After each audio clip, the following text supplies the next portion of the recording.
Now that we have a very fast processor core, including caches, we're going to design what's called a multi-core chip, where we have multiple of those processor cores on one smartphone chip.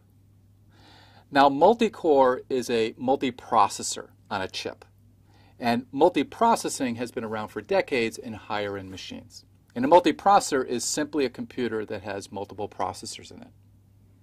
Now, for years, we designed consumer devices such as smartphones using a single processor core.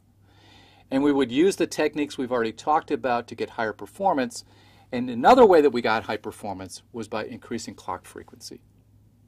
Now, we increase frequency through technological advances, but also by making very deep processor pipelines. So instead of 5 pipeline stages, we could design our processor with, say, 15 or 20 stages. And because the amount of logic now within those stages is reduced, we can increase our frequency. Now, the problem with this approach is power consumption. As we increase frequency and we add more registers in our pipeline, then power consumption can increase dramatically. And in devices such as smartphones, we really reached a limit in that design about a decade ago. And at that point, we turned to multi-core design, where we take a modestly designed processor, one that's trying not to be too aggressive in terms of its frequency or its pipeline depth or these other techniques, and we put multiple of those on a chip in order to exploit thread-level parallelism. Now, multi-core is now throughout our smartphones. If you buy a smartphone today, you'll have a multi-core chip.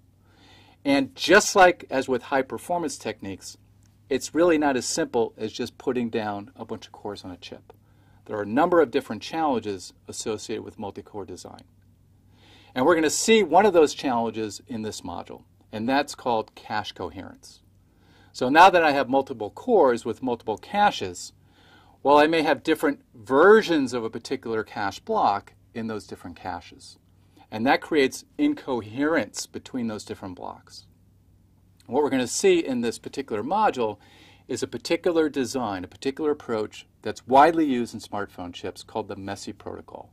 And we're going to go through the details of that protocol and see how this solves this cache coherence problem.